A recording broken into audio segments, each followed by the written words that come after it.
Hello student. तो 2022 का batch आपका शुरू हो चुका है। 2022 में जो टॉप लेवल की तैयारी करना चाहते हैं, ठीक है, कक्षा 10 और कक्षा 12 दोनों की तैयारी शुरू हो चुकी है। 2022 की बैच बिल्कुल हमने टाइम से शुरू कर दिया है। तो यदि आप लोग हमारे चैनल पर नए हैं तो चैनल को सब्सक्राइब कर लीजिएगा और बेल आइकन को जरूर प्रेस कर लीजिएगा ताकि वीडियो की आने वाली नोटिफिकेशन आपको हमेशा मिलती रहे, ठीक है। तो जो क्लासेस चलाने की टाइमिंग है, सुबह में आपके हाई स्कूल के क्लास चलते हैं और शाम को आपका इंटर का क्लास चलाया जाता है। तो हेलो, वेलकम स्टूडेंट। तो चलिए आप सभी लोगों का हम फिर से स्वागत करते हैं आपके अपने इस YouTube चैनल राजन क्लासेस में। तो आज की इस वीडियो में हम आपको बताने वाले हैं कक्षा 12 जो कि आपका एनसीईआरटी पैटर्न पे और विषय आपका भौतिक विज्ञान है। तो आज हम आपको अध्याय 1 यानी अध्याय 1 का भाग 3 बताने वाले हैं। इसके पहले हमने 2 भाग की वीडियो अपलोड कर दिया, अगर आप नहीं देखे हैं तो उसको जाके प्लेलिस्ट में देख सकते हैं, ठीक है। प्लेलिस्ट में हम सारा का सारा वीडियो ऐड कर देते हैं, वहां से आप एक एक वीडियो को अच्छे से देख सकते हैं। तो चलिए, ये बिल्कुल एनसीईआरटी चलाया जा रहा है, यानी कि किसी बोर्ड से आप तैयारी कर रहे हो इस तरीके से तैयारी करेंगे तो आप अपने बोर्ड में कम से कम अपने 2022 वाले बोर्ड में कितना 90+ टारगेट आप इतना करके चलिए। तो हम ज्यादा देर नहीं करते हैं बल्कि शुरू करते हैं आज के इस वीडियो को। तो हमारा अगला हेडिंग क्या है, ध्यान दीजिएगा। एप्सिलॉन 0 और म्यू 0 में संबंध, ठीक है। एप्सिलॉन 0 क्या है, म्यू 0 क्या है, पहले ये हम आपको बताएंगे, उसके बाद आगे बढ़ेंगे ना। तो समझिए, ध्यान दीजिएगा, ये जो आपका एप्सिलॉन 0 है इसको हम बोलते हैं निर्वात की विद्युतशीलता। क्या बोलते हैं? निर्वात की विद्युतशीलता।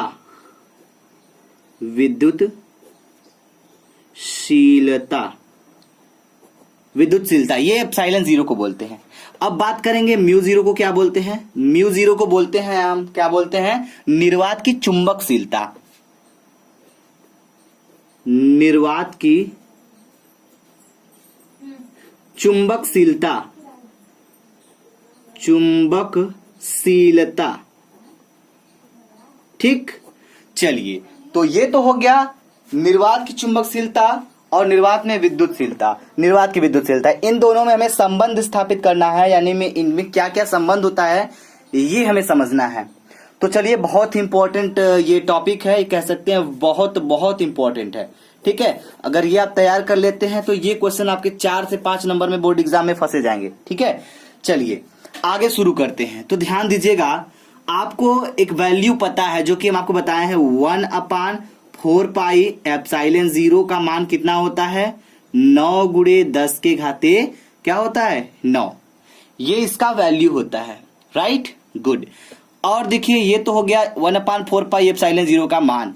और जब चुंबक की बात करें, जब चुंबक में पढ़ेंगे तो हमें पता चलेगा ये जो कांस्टेंट होता है म्यू 0/4 पाई, इसका जो वैल्यू होता है ये होता है आपका 10 के घाते -7। इसका ये मान होता है, इसका ये मान होता है, ये दोनों कांस्टेंट है अपने जगह पे, ठीक है। ये वैद्युत क्षेत्र की जब हम निर्वात की विद्युतशीलता की बात करेंगे तो ये उसमें जो कांस्टेंट लगता है इसका वैल्यू हो जाएगा। और जब चुंबकशीलता की बात करेंगे, चुंबक वाला चैप्टर आने के बाद, तो उसमें जो कांस्टेंट होता है, जो नियतांक होता है, उसका वैल्यू क्या होता है, 10 के घाते -7 होता है।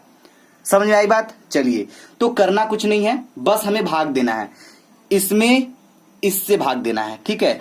चलिए, तो यहां पे कर लेते हैं 1/4 पाई एप्सिलॉन 0, इसमें भाग देंगे, किससे भाग देंगे, भाग देंगे हम किससे भाई, इस वाले से। तो म्यू 0/4 पाई, ठीक, इज इक्वल टू इसका LHS का LHS में भाग दे दो, RHS का RHS में देंगे।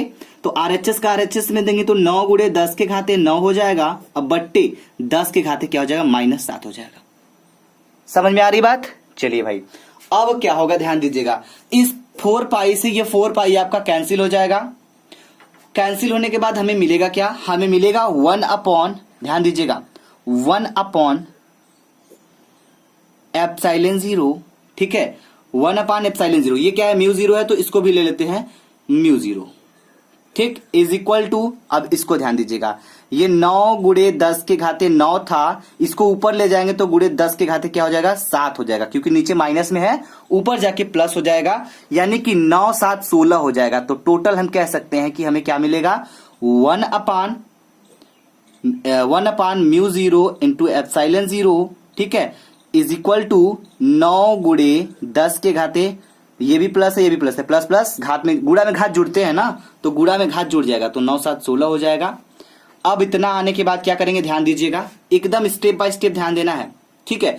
करना कुछ नहीं है, हम इसको उलट देते हैं। उलटने का मतलब समझ रहे हैं, ये जो 1 अपॉन म्यू 0 अपॉन एप्सिलॉन 0 है, इसको ऊपर कर लेते हैं, यानी ऊपर करेंगे, इसके नीचे कुछ नहीं तो एक मान सकते हैं ना, एक तो मान सकते हैं।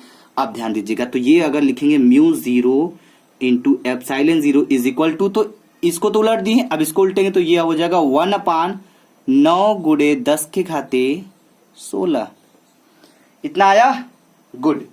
अब एक चीज ध्यान दीजिएगा, ध्यान देने वाली बात क्या है, ये तो इतना आ गया। अब देखिए ये जो है 1 अपान 9 गुणे 10 के घाते 16 है। अगर इसका वर्गमूल हम लिखें, यानी कि अगर इसको इस चीज को हम ऐसे लिख सकते हैं, नहीं 9 किसका वर्ग है, 3 का वर्ग है, तो इसको लिखेंगे 3 गुणे 10 के घाते 8 लिख देते हैं, क्योंकि जब घाते 2 होगा इसका स्क्वायर करेंगे तो हमें इतना मिलेगा, ठीक है। इसका स्क्वायर, सॉरी ध्यान दीजिएगा, अगर इसका स्क्वायर करेंगे तो हमें ये चीज मिलेगा, ठीक है, और इसका स्क्वायर रूट करेंगे तो हमें ये चीज मिलेगा। इतना समझ जाइए बस, ठीक है, मिलेगा कि नहीं। अब देखिए जैसे अगर इसका स्क्वायर करेंगे तो हमें इतना मिल जाएगा, तो इस तरह से हम इसको लिख दी।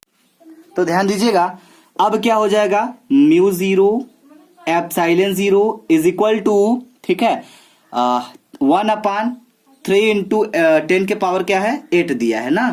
तो हम करेंगे क्या, अब इसको हम कर देंगे, अगर इसका स्क्वायर करेंगे, ठीक है, तो हमें ये मिल जाएगा, ठीक है, क्योंकि ये इसका स्क्वायर करेंगे तो ये मिलेगा। तो इसको हम इस तरह से लिख सकते हैं कि नहीं लिख सकते हैं, लिख सकते हैं, बिल्कुल लिख सकते हैं। अब देखिए इतना हो गया, इसके बराबर इतना मिला आपको। अब देखिए करेंगे क्या आप लोग, 1 अपॉन, ठीक है। अब एक चीज हमको बताइएगा, ये जो 3 गुणे 10 के घाते 10 के घाते 8 होता है, ये क्या होता है, ये प्रकाश की चाल होती है, निर्वात में प्रकाश की चाल होती है, यानी C का मान हमें कितना मिलेगा, C बराबर इतना होता है, जान जाइए, निर्वात में प्रकाश की चाल जो होती है वह 3 गुणे 10 के घाते 8 होता है। तो इसके पूरे जगह पर हम क्या रख सकते हैं, C रख सकते हैं। तो यहाँ पे हम C रख लेते हैं, और इसका स्क्वायर है तो स्क्वायर कर लेंगे, ठीक है। तो ये होता है संबंध, आपका रिलेशन होता है इन दोनों में, म्यू 0 और एप्सिलॉन 0। तो म्यू 0 और एप्सिलॉन 0 क्या होता है, 1 अपान C स्क्वायर होता है। समझ में आया। चलिए तो इसको नोट कर लीजिए फटाफट, आगे बढ़े। चलिए तो इसको नोट करिए पहले, इसके बाद आगे बढ़ते हैं। चलिए तो हमारा अगला हेडिंग जो है वो है आपका वैद्युत क्षेत्र की तीव्रता। तो टॉपिक तो बहुत सिंपल है, तो इसको और सिंपल वे में समझा जाएगा, ठीक है। तो वैद्युत क्षेत्र की तीव्रता क्या होता है, एकदम बेसिकली एकदम साइंस वाले भाषा में सीखेंगे इसको। तो एकांक परीक्षण आवेश, जो परीक्षण आवेश है वो क्या होगा, एकांक, एकांक माने एक, ठीक है। एकांक परीक्षण आवेश पर लगने वाले बल, ठीक है, लगने वाले वैद्युत बल, सॉरी, ठीक है, वैद्युत बल को वैद्युत क्षेत्र की तीव्रता कहते हैं। इसे ई से प्रदर्शित करते हैं, या फिर इसे दर्शाते हैं, या फिर इसे दिखाते हैं, ठीक है। और इसका मात्रक न्यूटन प्रति कूलाम होता है। बहुत सिंपल वे में फार्मूला, ये डेफिनेशन है, आप समझ सकते हैं। देखिए अगर आपको ये नहीं रटना है तो हम आपको आपके सामने बस एक फार्मूला लिख देंगे, आप उसको देखकर उसका पूरा डेफिनेशन बोल सकते हैं। तो वो फार्मूला क्या है, जरा ध्यान दीजिएगा, E बराबर एफ बाई क्यू, यही है भाई, यही सब कुछ है, ठीक है।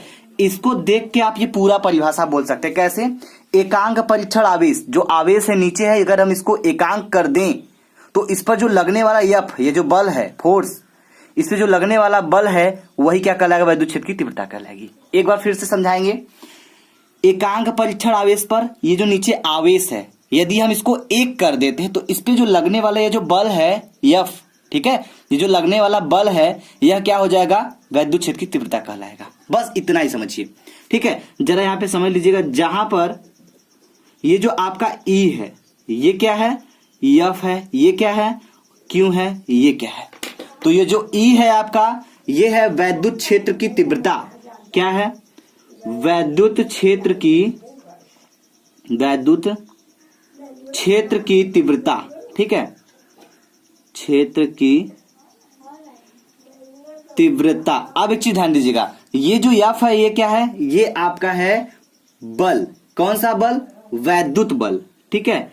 तो इसको आप लिख लीजिए वैद्युत बल। और ये Q है, ये क्या है, Q आपका परीक्षण आवेश है। क्या है, परीक्षण आवेश, राइट। क्लियर हो गया ना, इसको नोट कर लीजिए। आगे बढ़ते हैं। देखिए, अगर हम कोई नियम बताते हैं, कोई हेडिंग बताते हैं, कोई टॉपिक बताते हैं, उस पे जो न्यूमेरिकल बनता है वो हम आपको जरूर बताना चाहेंगे। 2 न्यूमेरिकल मैं लगाऊंगा, 1 न्यूमेरिकल आप लगाओगे, ठीक है। चलिए तो समझिएगा, ये पहला न्यूमेरिकल, इसमें दिया गया, सॉरी क्या बोला जा रहा है समझिएगा, बोला जा रहा है 5 माइक्रोकुलाम के आवेश पर, 5 माइक्रोकुलाम के आवेश पर 10 न्यूटन का बल कार्य करता है। वैद्युत क्षेत्र की तीव्रता ज्ञात कीजिए। सवाल बहुत सिंपल है, बस इसको समझते चलिएगा। इसी सिंपल वे में चलते चलते हम एक दिन हार्ड से हार्ड क्वेश्चन आपको हल करना सिखा देंगे, ठीक है। बस ध्यान दीजिएगा। पहले देखिए, सवाल को हल करने का मतलब पहले इसको पढ़ लिए, उसके बाद देखिए इसमें क्या क्या दिया गया है, मैटर क्या दिया है, ठीक है। यहां देखिए माइक्रो कुलाम दिया गया है, तो आप यहां से अंदाजा लगा सकते हैं कि आपका कुलाम जो दिया है मतलब आवेश दे दिया गया है। इसके मात्रक से आप अंदाज लगा सकते हैं कि कौन सा वैल्यू दिया गया है। जैसे देखिए यहाँ पे न्यूटन बोला गया है, ठीक है। न्यूटन का बल यानी बल जैसे भी समझ सकते हैं, बल 10 दिया है तो मात्रक क्या है, बल का मात्रक न्यूटन होता है ना, तो 10 न्यूटन, यह बल क्लियर हो गया। कार्य करता है, वैद्युत क्षेत्र की तीव्रता ज्ञात करनी है। चलिए समझिएगा, Q बराबर आपको दिया गया है, क्या है Q, यानी आवेश आपका दिया गया है, Q का मान क्या है 5 माइक्रोकुलाम। तो ये जो 5 माइक्रोकुलाम होता है, इसको हम पहले कुलाम में बदलते हैं, ठीक है। याद रखिएगा, कोई भी क्वेश्चन आप यहां से एकदम ध्यान समझिए, पहले माइक्रो कुलाम को हम कुलाम में बदलेंगे, उसके बाद आगे बढ़ेंगे, ठीक है। अगर माइक्रो कुलाम को हमें कुलाम में बदलना हो तो क्या करना होगा, ठीक है। चलिए तो समझिएगा, अगर माइक्रो कुलाम को हमें कुलाम में बदलना है तो इस 5 में हम क्या करेंगे, गुणे 10 के घाते माइनस 6 से गुणा कर देंगे, तो ये कुलाम में आ जाएगा। बात समझिएगा, माइक्रो कुलाम से कुलाम में लाने के लिए हम 10 के घाते माइनस 6 से गुणा कर देते हैं, ठीक है। तो ये क्यों हो गया। अब देखिए जो F है आपका क्या है, F यानी बल दिया गया है 10 न्यूटन, तो ये दिया है 10 न्यूटन, ठीक है, 10 न्यूटन।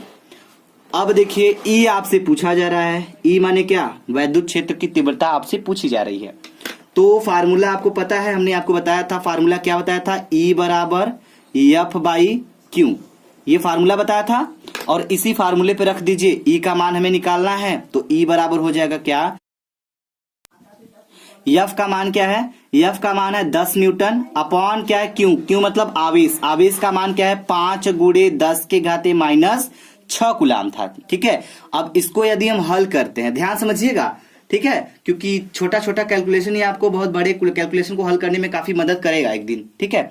तो 5 के 5 दूना 10, तो यानी कि 2 गुणे 10 के घाते, ये नीचे क्या है माइनस 6 है, ऊपर जाके प्लस 6 हो जाएगा। तो हम कह सकते हैं कि जो हमें E का वैल्यू मिला है, E का मान जो मिला है, E बराबर मिला है 2 गुणे 10 के घाते 6 न्यूटन प्रति कुलाम, न्यूटन प्रति कुलाम।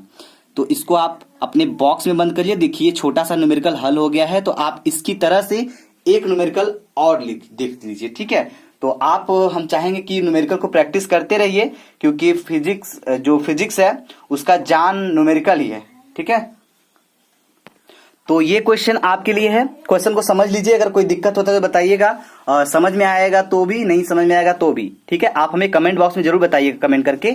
अगर समझ में आ गया, आप इसे लगा लिए, तो समझ लीजिए कि आप अपने टॉप लेवल की जो तैयारी है उसकी पहली सीढ़ी आप चढ़ चुके हैं, ठीक है। चलिए तो समझिएगा, बोला जा रहा है 2 माइक्रोकुलाम का एक परीक्षण आवेश किसी क्षेत्र में 2.5 न्यूटन का बल आरोपित करता है, वैद्युत क्षेत्र की तीव्रता ज्ञात कीजिए। तो देखिए ना, आपका आवेश का मान दे दिया है, बल का मान दे दिया है, वैद्युत क्षेत्र का मान पूछ रहा है। बहुत आसानी से निकल जाएगा अगर आप निकालेंगे तो, ठीक है। चलिए उम्मीद करते हैं कि आप इसको निकाल लेंगे और कोई दिक्कत तो नहीं होना चाहिए, ठीक है। अगर कोई दिक्कत होता है तो आप हमें कमेंट बॉक्स में कमेंट करके जरूर पूछ लीजिएगा, क्योंकि कोई क्वेश्चन अगर नहीं समझ में आता है तो उसको पूछ लेने में ही भलाई होगी, ठीक है। तो उम्मीद करेंगे कि आप पूछेंगे जरूर, तो इस क्वेश्चन को आप हल जरूर करिएगा एक बार, ठीक है। चलिए तो हम उम्मीद करते हैं कि आपको ये समझ में आया होगा, आप लगा लेंगे। आगे ध्यान दीजिएगा, एक बहुत छोटी सी बात है जिसको हम आपको बताना चाहेंगे, ठीक है। वो क्या है, ध्यान दीजिए। तो आपको एक टॉपिक यहाँ पे हम आपको बताना चाहेंगे, पहले तो इसको नोट कर लीजिए, ये आपका होमवर्क के तौर पे कह सकते हैं, प्रैक्टिस के लिए हमने आपको क्वेश्चन दिया है, ठीक है। एक चीज ध्यान दीजिएगा यहाँ पे एफ बराबर हमने आपको एक फार्मूला बताया था, क्या एफ बराबर 1/4 pi epsilon 0 into Q1 Q2 upon r square, Q1 Q2 upon r square. ये फार्मूला याद है या नहीं याद है? याद है ना। चलिए, तो जब ये फार्मूला आपको याद है, ठीक है, ये फार्मूला आपको याद है, तो करना क्या है, ध्यान समझिएगा यहाँ पे थोड़ा सा। तो आपको तो याद होगा कि ये जो फार्मूला है ये कहां से लाए हैं, कूलाम का नियम आपको बताया गया था। अब देखिएगा, अभी हमने आपको बताया वैद्युत क्षेत्र की तीव्रता, तो जो वैद्युत क्षेत्र की तीव्रता आपको बताया है हमने, वो बताया क्या, E बराबर एफ बाई क्यू, ठीक है, यही फार्मूला था ना। तो इस एफ की वैल्यू की जगह पे हम ये पूरा मान रखेंगे, समझिएगा क्या बोल रहे हैं हम। तो ये जो एफ है, ठीक है, E बराबर एफ का मान क्या है, एफ का मान ये पूरा जो दिया है एफ का मान दिख रहा है आपको, इसको हम इस एफ की जगह पे रखेंगे। तो रखेंगे तो क्या हो जाएगा, ध्यान दीजिएगा, ये हो जाएगा 1/4 पाई एप्सिलॉन 0 इंटू, ठीक है, क्या है, Q1 Q2 upon r square, ये तो हो गया इस एफ का मान, अपॉन क्या है, क्यू है, तो इसको भी रख लेते हैं क्यू को, समझिएगा बात को थोड़ा सा, ठीक है। तो ये हो गया। अब एक चीज ध्यान दीजिएगा, एक क्यू से एक क्यू आपका कट जाएगा, तो देखिए कोई भी क्यू काट सकते हैं, इस क्यू से आपका ये वाला क्यू कट जाए, चाहे उसको काट लीजिए। तो जो काटने के बाद आपको जो मिलेगा फाइनल, वो आपको मिलेगा E बराबर, ठीक है, E बराबर क्यू अपान 4 पाई एप्सिलॉन 0, ठीक है, इंटू आर स्क्वायर, ये आपको मिलेगा नीचे, क्योंकि इससे तो एक को क्यू कट चुका है, एक क्यू बचा था। अब इसको थोड़ा सा और हल करेंगे तो हमें देखने को मिलेगा कि आपको क्या मिलेगा, थोड़ा सा सिस्टमैटिक ढंग से लिख लेते हैं। E बराबर 1/4 पाई एप्सिलॉन 0, देखिए क्या किए हैं, यहां से 1 हम यहाँ पे कर लिए, 4 पाई एप्सिलॉन 0, इतने को एक साथ कर लिए हैं, और जो क्यू बचा है इस क्यू को हम यहाँ करके क्यू अपॉन आर स्क्वायर रख दिए हैं, ठीक है। तो एक नया फार्मूला आपको निकल कर आ गया है, आप इस पे भी न्यूमेरिकल हल कर सकते हैं, ठीक है। चलिए, तो फटाफट पहले इसको नोट कर लीजिए, जो भी हमने आपको बताया आज का टॉपिक बहुत इंपॉर्टेंट टॉपिक था, आप इसको जरूर समझिएगा। अगर कोई दिक्कत होता है तो हमें कमेंट बॉक्स में कमेंट करके बताना ना भूलिएगा, ठीक है। अब इसको आगे लेकर बढ़ेंगे हम, आगे जो टॉपिक है उसको ध्यान समझते चलिएगा, ठीक है। चलिए, अगर वीडियो समझ में आए तो वीडियो को लाइक करिएगा और हमें कमेंट सेक्शन में बताना ना भूलिएगा। Thank you very much. जय हिंद, जय भारत।